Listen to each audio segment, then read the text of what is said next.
Students, हम कर रहे हैं कक्षा 8वीं की हिंदी लर्निंग आउटकम्स आधारित लर्निंग गैप सामग्री और आज हम इसमें करेंगे हिंदी का पेज नंबर 13।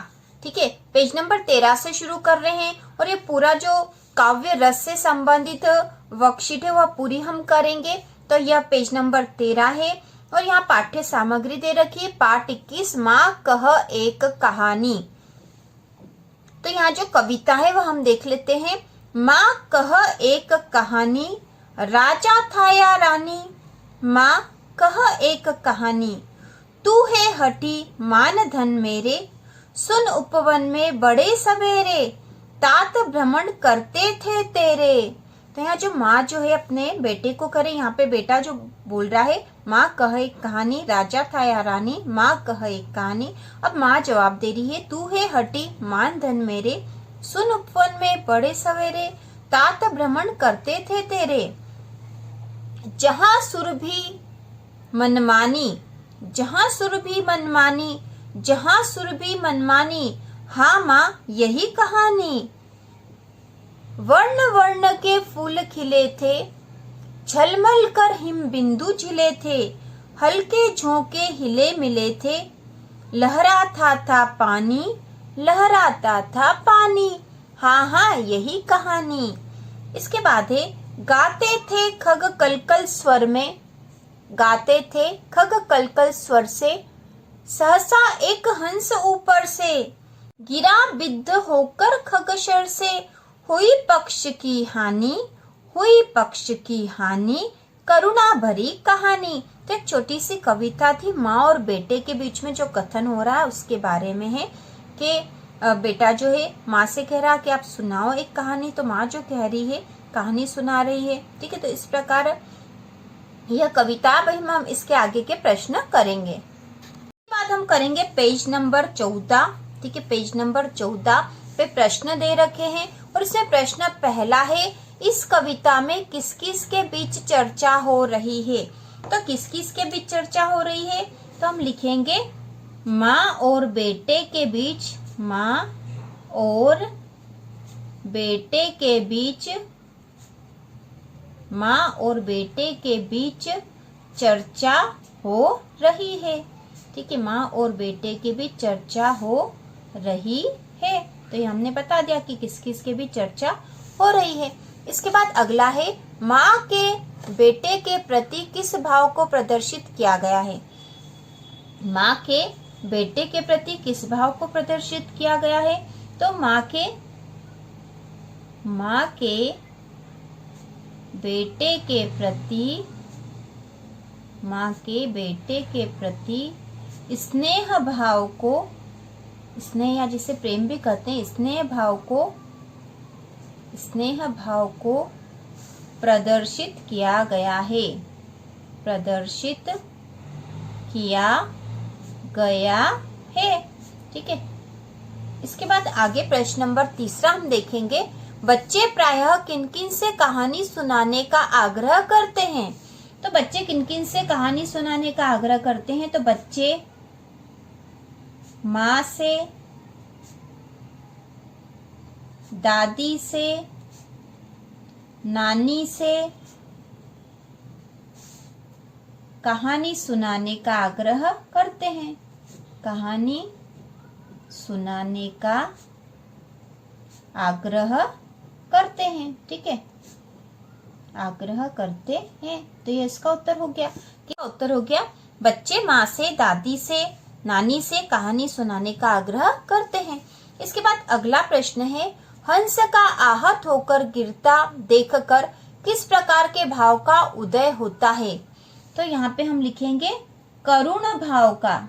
ठीक है, करुण भाव का उदय होता है, करुण भाव का उदय होता है।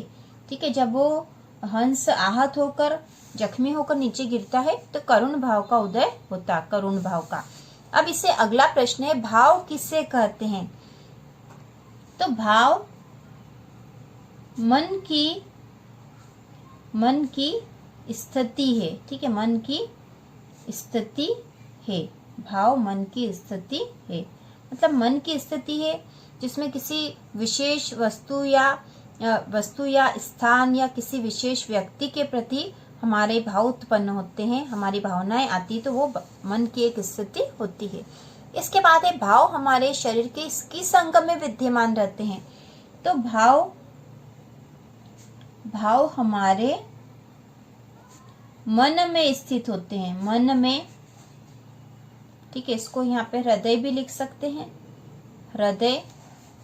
हृदय में स्थित होते हैं, ठीक है। भाव हमारे मन में या हृदय में स्थित होते हैं।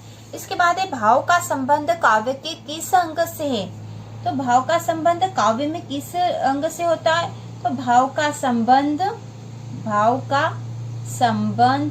रस से है।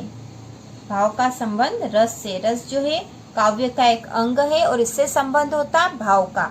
अब हम आगे की वर्कशीट करेंगे। इसके बाद हम कर रहे हैं पेज नंबर 15, ठीक है। पेज नंबर 15 पे वर्कशीट जो है एक, मैयारी मोही माखन भावे, जो मेवा पकवान कहती तू, मोही नहीं रुचि आवे। तो यहाँ जो बालक है अपनी माँ से कह रहा कि मुझे तो माखन भाता है। यहाँ पे बालक श्री कृष्ण है जो अपनी माँ यशोदा से कह रहे कि मुझे तो माखन ही अच्छा लगता है, और जो मेवे और पकवान तुम कहती हो वो मुझे अच्छे नहीं लगते हैं। तो यहाँ पे इस तरह का अर्थ होगा। और यहाँ पद्य को पढ़िए और बताइए। पद्य को पढ़ के हमें यहाँ पे प्रश्नों के उत्तर देने हैं। इस पद्य में कौन किससे कह रहा है। तो यहाँ पे क्या लिखेंगे, इस पद्य में बालक श्री कृष्ण, क्योंकि हमें पता है ये पद श्री कृष्ण से संबंधित है इसलिए हमने लिख दिया श्री कृष्ण अपनी माँ से, इस पद्य में बालक श्री कृष्ण अपनी माँ से कह रहा है।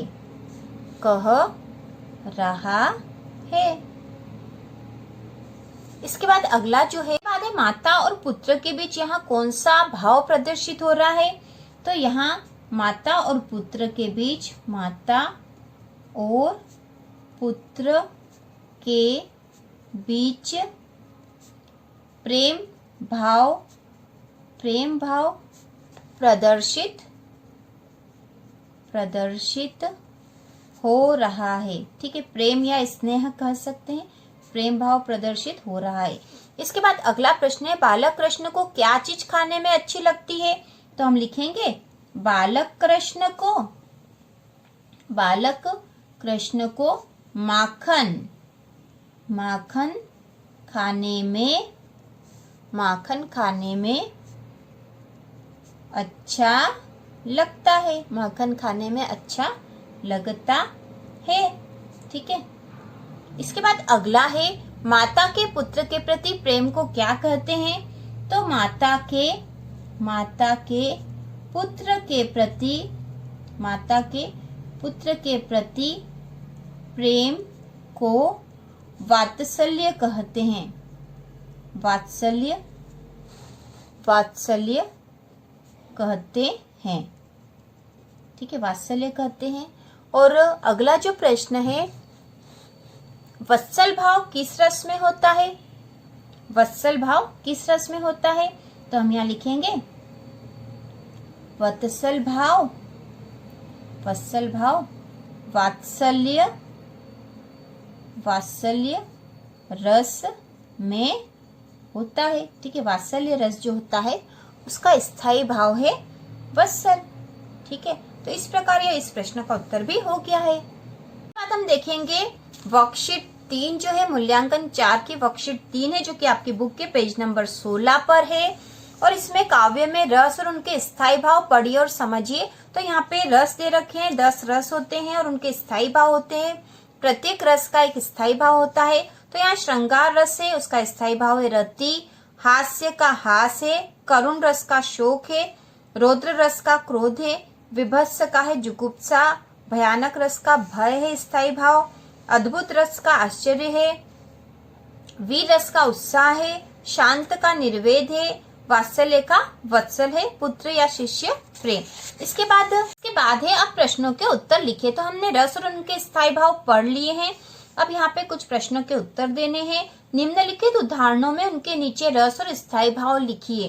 तो यहाँ पे पहला है घन घमंड घन गरजत घोरा, प्रियाहीन डरपत मन मोरा, दामिनी दमक रही घन याही, खल की प्रीति जथाथिर नाही। तो यहाँ पे रस कौन सा है? तो यहाँ पे श्रृंगार रस है, ठीक है, यहाँ है श्रृंगार रस है, ठीक है, श्रृंगार रस है। प्रियाहीन लिखा है यहाँ पे, प्रियाहीन प्रिया से हीन है, तो श्रृंगार रस है और श्रृंगार रस का स्थायी भाव है रति, ठीक है। तो श्रृंगार रस के दो प्रकार होते हैं, संयोग श्रृंगार और वियोग श्रृंगार, तो यहाँ वियोग श्रृंगार है। इसके बाद अगला है शोक बिकल सब रोवही रानी, रूपशील गुण तेज बखानी, करही बिलाप अनेक प्रकारा, परही भूमि तल बारही बारा।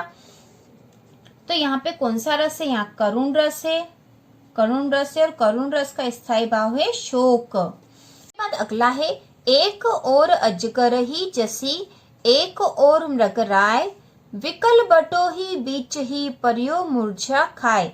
तो यहाँ पे कौन सा रस है? क्योंकि एक तरफ तो अजगर है, एक तरफ शेर है और बीच में जो है वो मूर्छा मतलब बेहोश होकर गिर गया, तो यहाँ पे जो है भयानक रस है, भयानक, ठीक है। भयानक का स्थायी भाव है भय, डर। इसके बाद अगला है सवाला सिर घोट मोट पर चुटिया थी लहराती, थी तोंद लटक कर घुटनों को छू जाती, जब मटक मटक कर चले हंसी भी भारी, हो गए देख कर लोटपोट नर नारी। यहाँ पे हंसी वाली बात है, तो यहाँ रस जो है वह हास्य रस है, ठीक है, हास्य रस है और इसका स्थायी भाव है हास, हास्य रस का स्थायी भाव है हास। तो इस प्रकार ये रस से संबंधित पूरी वर्कशीट हो गई है। तो इसी प्रकार के और वीडियो देखने के लिए चैनल को सब्सक्राइब कीजिए।